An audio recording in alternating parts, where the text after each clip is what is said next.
In the quiet suburbs of Charlotte, North Carolina, the Beaumont family appeared to be the picture of normalcy.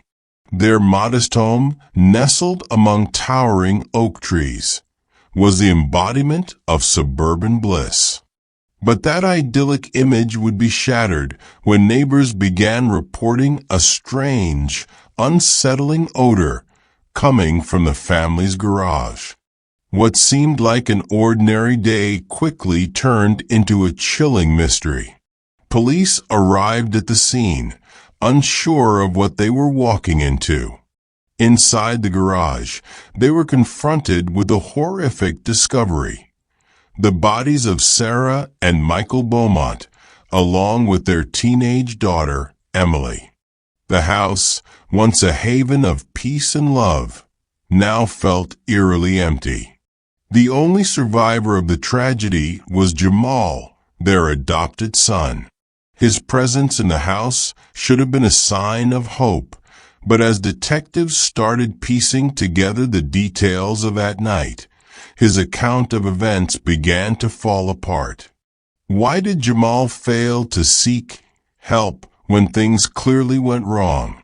How did the family, once so vibrant and well-known in their community, end up victims of such a brutal crime?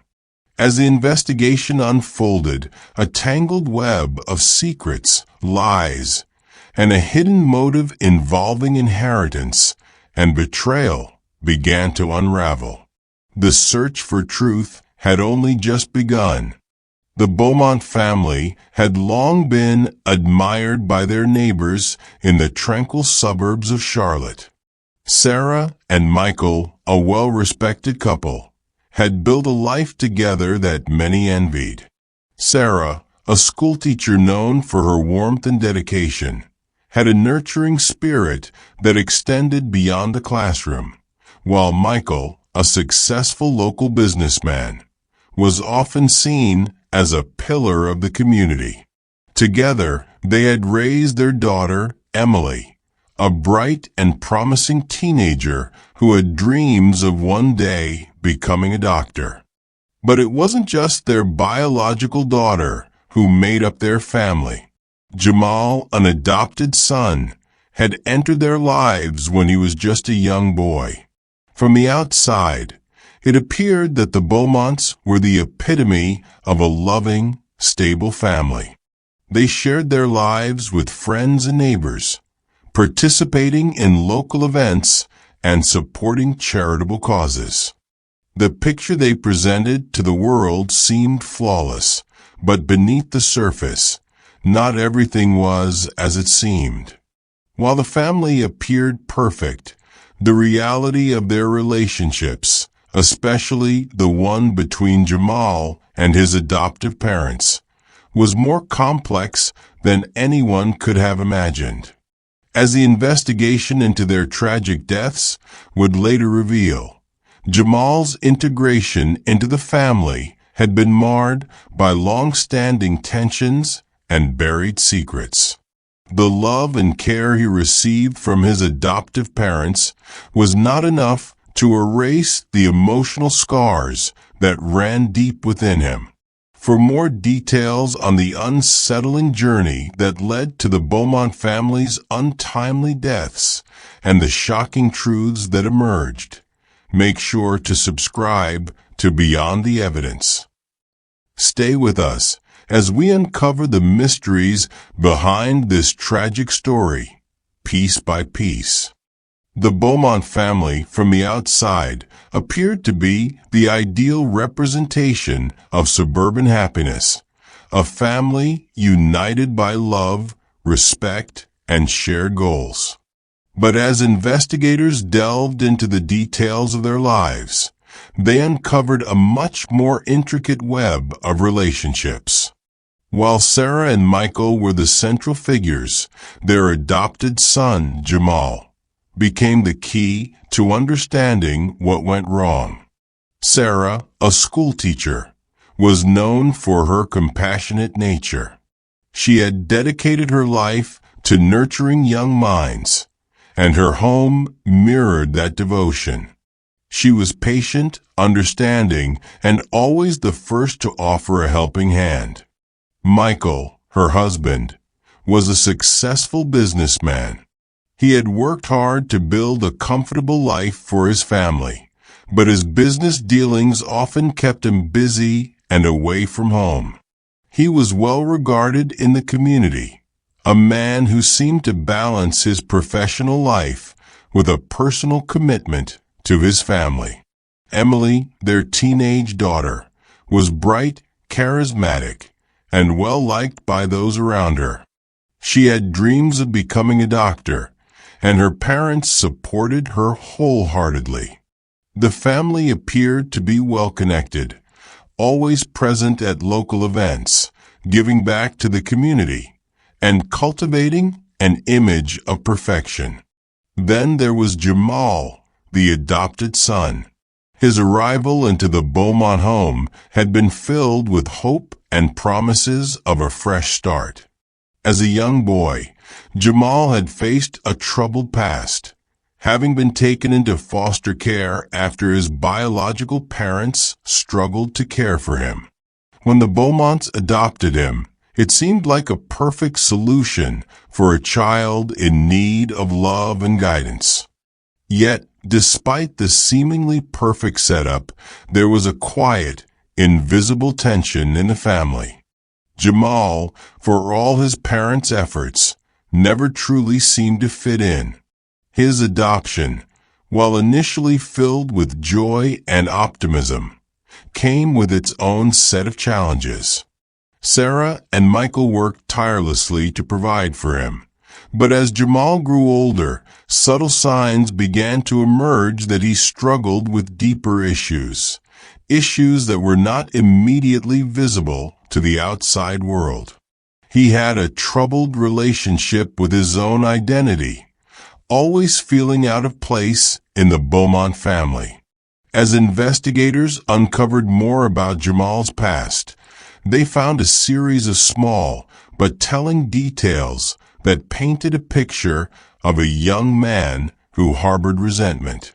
Despite the love and resources his adoptive parents offered, Jamal struggled with a sense of belonging.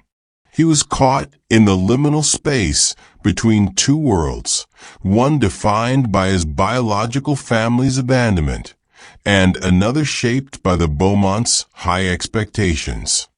This emotional strain began to fester quietly over time, influencing Jamal's behavior in subtle but increasingly harmful ways.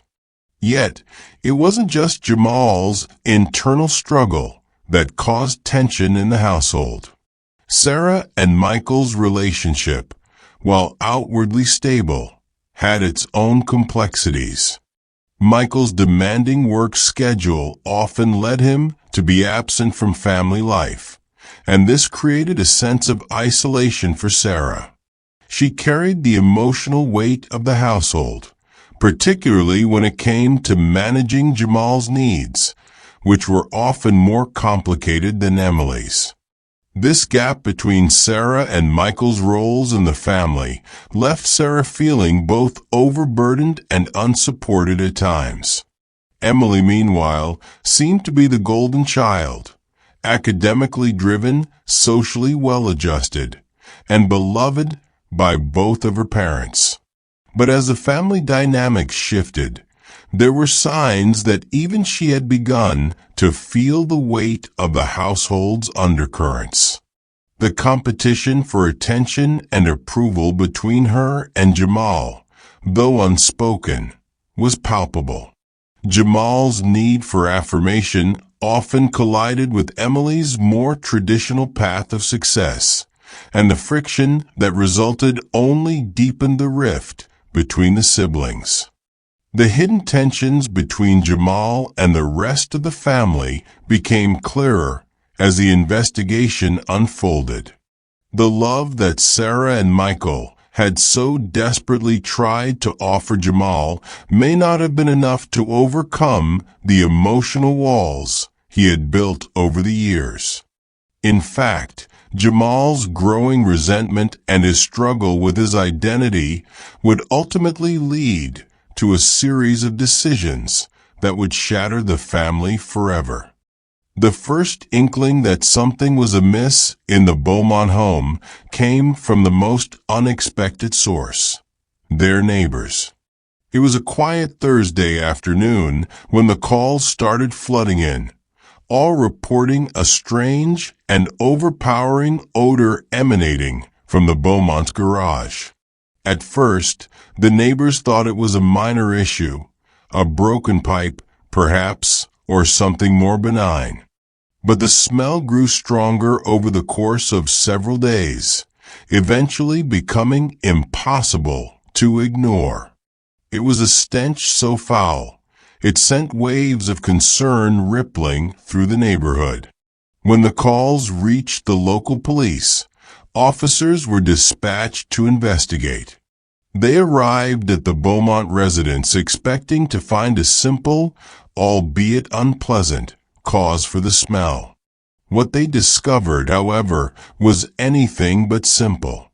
As they forced open the garage door, the air inside was thick with the stench of decay. It was immediately clear that something far more sinister had taken place. Inside, the bodies of Sarah, Michael, and their daughter Emily were discovered, lifeless and cold. The garage, once a place for family projects and gatherings, had become a macabre crime scene. Jamal, their adopted son, was found unharmed, though visibly shaken. His behavior was erratic, too calm in some moments, too panicked in others. He told investigators a story full of holes, one that didn't fully align with the physical evidence at the scene. While he claimed to have been out of the house when the killings occurred, the timeline he provided didn't quite match up. Why hadn't he noticed the smell sooner? Why hadn't he reached out for help? His inconsistent statements immediately raised suspicions. For investigators, the strange odor was not just a physical detail. It was a signal, a stark warning that something was deeply wrong. As they examined the scene, it became apparent that this was no random act of violence. The brutality of the murders, combined with the odd behavior of Jamal, suggested that there was a deeper story lurking beneath the surface.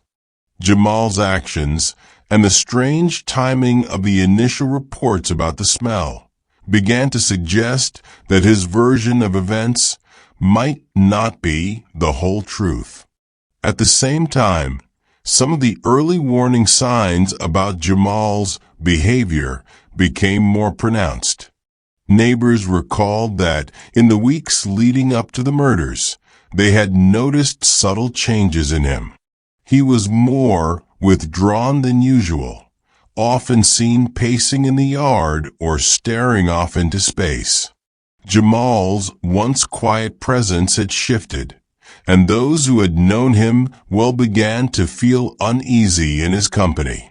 He had always been a bit of an outsider within the Beaumont household, but now there was something more unsettling about his demeanor.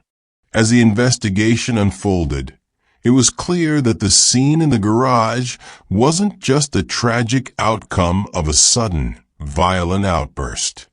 The tension within the family, combined with Jamal's growing emotional isolation and a motive rooted in inheritance, began to form a clearer picture of what had led to this brutal act.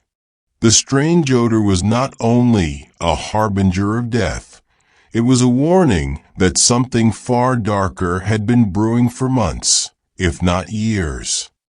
As investigators began to peel back the layers of the Beaumont family's seemingly perfect life, what was initially perceived as a tragic case of senseless violence soon evolved into something far more insidious.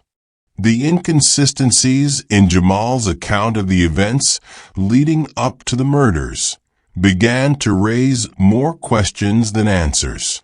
His presence at the scene, coupled with his erratic behavior and conflicting statements, made it clear that the truth was far more complex than anyone had anticipated. The first sign that this was more than just a random act of violence came when the detectives began to examine Jamal's background. While outwardly he seemed like a typical young man, quiet, reserved, and somewhat out of place in a family, there were deeper layers that began to surface during the investigation. Jamal had been adopted at a young age after being removed from his biological family due to neglect and instability. While the Beaumonts had provided him with a stable home, Jamal's past was a complicated tapestry of loss, abandonment, and emotional scars that never fully healed. It was these emotional wounds, combined with the strained family dynamics, that seemed to have contributed to Jamal's increasingly erratic behavior. He had always struggled with his sense of belonging, feeling torn between the life his adoptive parents had built for him and the remnants of the broken world he had left behind. This internal conflict, simmering just beneath the surface, was exacerbated by the growing rift between Jamal and his adoptive family, particularly as he entered his teenage years. As the investigation delved deeper into Jamal's history, a disturbing pattern began to emerge. Detectives uncovered evidence of his growing resentment toward his adoptive parents, specifically his father, Michael. While Michael had always been a devoted provider for his family, his long hours and frequent absences had created a sense of neglect in Jamal, who craved validation and attention. But it wasn't just neglect that seemed to fuel Jamal's anger. The real catalyst was the looming issue of inheritance. Michael had amassed a considerable fortune over the years, and though he had made provisions for his family in his will, the specifics of his estate were murky. In the months leading up to the murders, Jamal had become fixated on the possibility of one day inheriting his father's wealth. Investigators discovered that Jamal had begun researching the family's financial situation, carefully probing Michael's business dealings and estate plans. It seemed that Jamal's growing bitterness was not just about feeling out of place in the Beaumont family. It was also about securing his future in a way that would give him the stability and power he had always craved. In the days before the murders, Jamal's behavior had escalated. He began withdrawing further from the family, spending more time alone in his room or outside the house, away from the prying eyes of his adoptive parents. Friends and neighbors recalled noticing a marked shift in his demeanor. He became more secretive and distant, though no one could pinpoint the exact cause of the change. For many, it was a worrying sign, one that suggested Jamal was no longer the quiet, troubled teenager they had known, but someone capable of far darker impulses. The night of the murders, Jamal's actions took on an even more sinister tone. While his adoptive parents were likely asleep in their bedrooms, Jamal carefully plotted his course. The family's garage, typically a safe and neutral space, became the site of an unspeakable act. It was there that Jamal executed his plan, one that was both methodical and fueled by years of pent-up anger. The brutality of the murders suggested that this was not a crime of passion, but one born of calculation and deep emotional turmoil. Jamal's relationship with his adoptive sister, Emily, was equally strained. While Emily had always been the golden child, achieving success in school and garnering the attention and affection of their parents, Jamal had quietly simmered in the background. In the days leading up to the murders, there had been subtle signs of growing resentment between the siblings. Jamal saw Emily's success as a constant reminder of what he felt he lacked: love, attention, and the sense of belonging that he desperately wanted but never truly found. It was this rivalry, paired with the growing tensions in the household, that set the stage for the horrifying events that would unfold. As the investigation deepened, the truth began to come into focus. Jamal's motives, rooted in a mixture of familial neglect, emotional isolation, and the lure of wealth, had driven him to take matters into his own hands. The act of violence was not a random outburst, but the tragic culmination of years of emotional neglect and the desire for control over his future. For Jamal, the Beaumonts' once perfect family had become a prison, one in which he could no longer bear to live. And so, in a moment of unbearable frustration and rage, he made the choice that would forever alter the course of his life and the lives of those who loved him. As the days passed following the murders, the investigation into the Beaumont family's deaths intensified. Detectives quickly zeroed in on Jamal, the lone survivor of the gruesome killings. His inconsistent statements, his odd emotional detachment, and his increasingly erratic behavior had left the authorities with little choice but to scrutinize him more closely. With each passing day, the investigation unfolded new layers, and what initially seemed like a straightforward tragedy began to reveal the deep and troubling undercurrents of a family torn apart by resentment, secrecy, and betrayal. The first breakthrough in the investigation came when detectives delved into the financial records of Michael Beaumont, Jamal's adoptive father. Michael had built a successful business over the years, and as investigators pieced together his financial situation, they discovered something unsettling. There were significant inheritances and assets tied to his estate, and Jamal was listed as a beneficiary. However, it wasn't a straightforward matter of Jamal being entitled to a share of his adoptive father's wealth.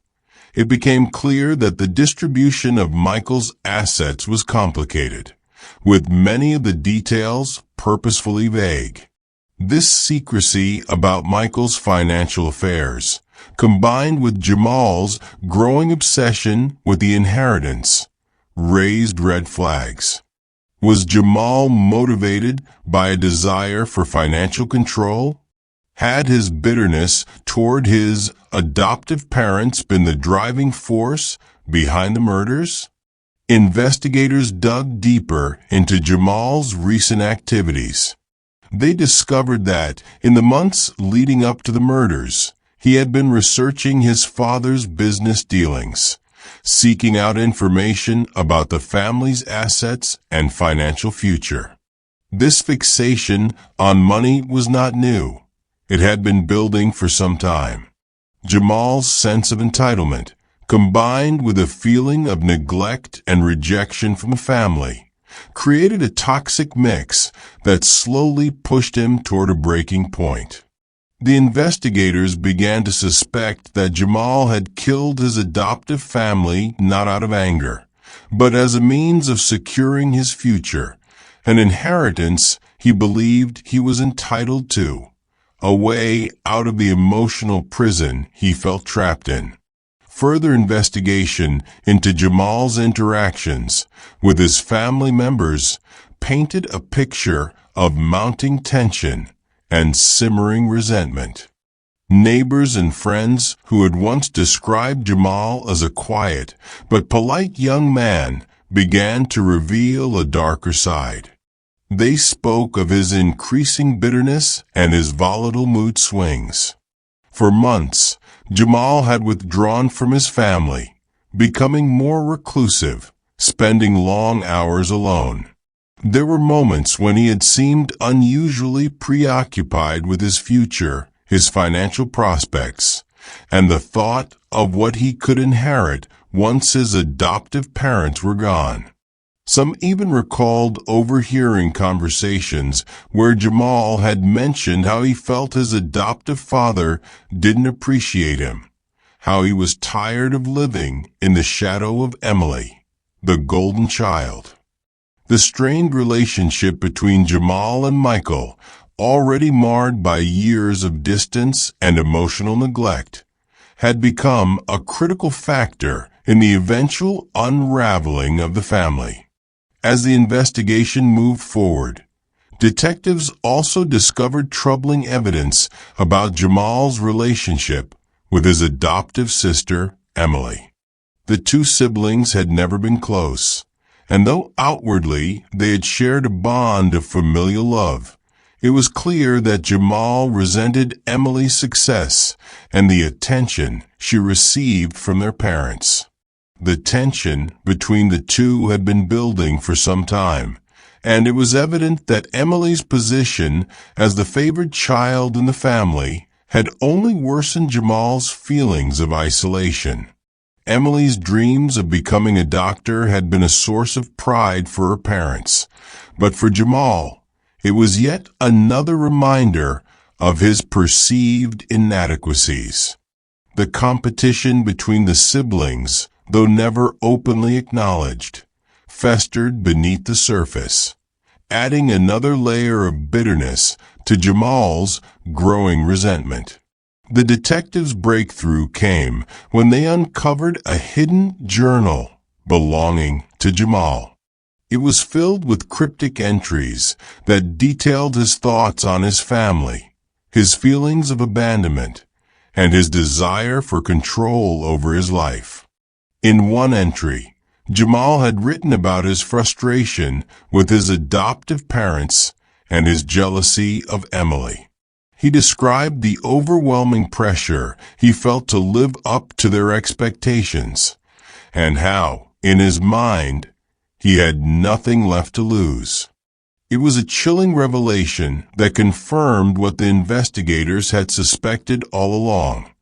Jamal had carefully planned the murders, believing that taking his family's lives would allow him to take control of his destiny.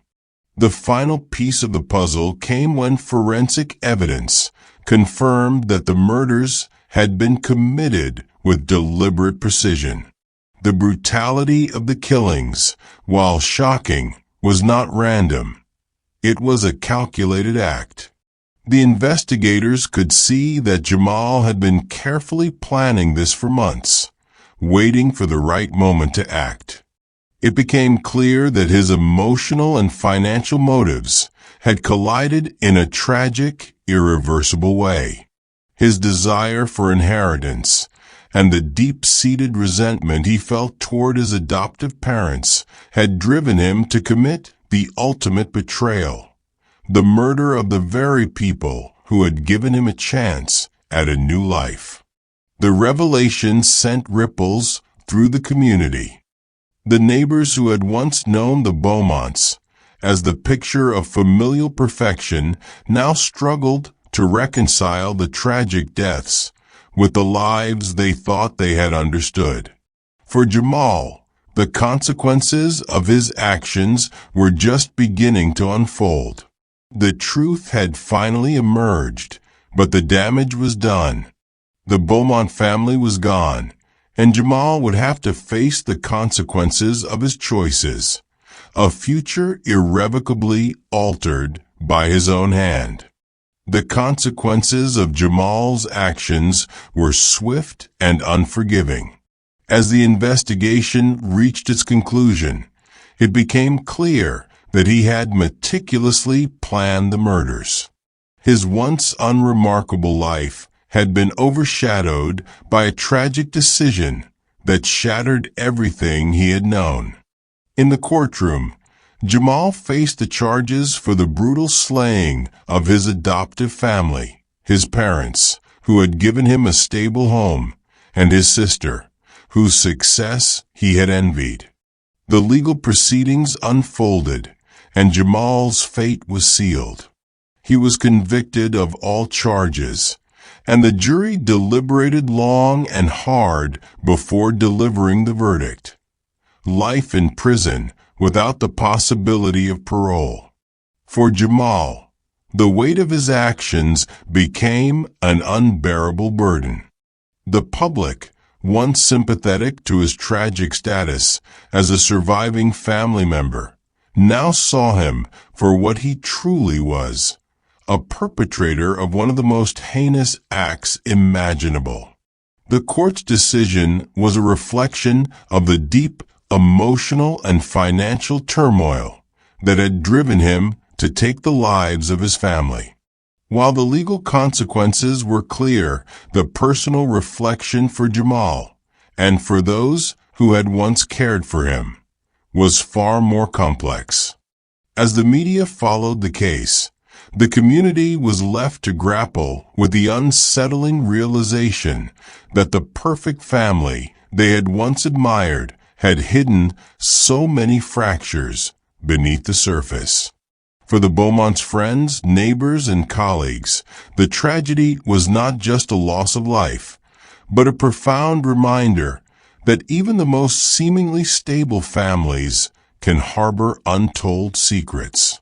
The revelation of Jamal's motives, rooted in feelings of neglect, emotional isolation, and the desire for control over his future, served as a stark warning about the potential consequences of unresolved trauma, deep resentment, and the destructive power of unchecked jealousy. Reflecting on the case, it's clear that the Beaumont family's tragedy was not just the result of one young man's actions, but the culmination of years of emotional turmoil, hidden grievances, and financial insecurities. It's a reminder that family dynamics, while often invisible to the outside world, can have far-reaching consequences. Jamal's path from a troubled young boy to a convicted murderer was shaped by a complex set of emotional and environmental factors, and it serves as a cautionary tale about the dangers of ignoring the signs of a family in distress. As we conclude this story, we want to hear from you. How do you think families can prevent such tragedies from happening? What warning signs should we be aware of when it comes to strained family dynamics? Share your thoughts and reflections with us in the comments below. And don't forget to subscribe to Beyond the Evidence for more in-depth investigations into real-life mysteries.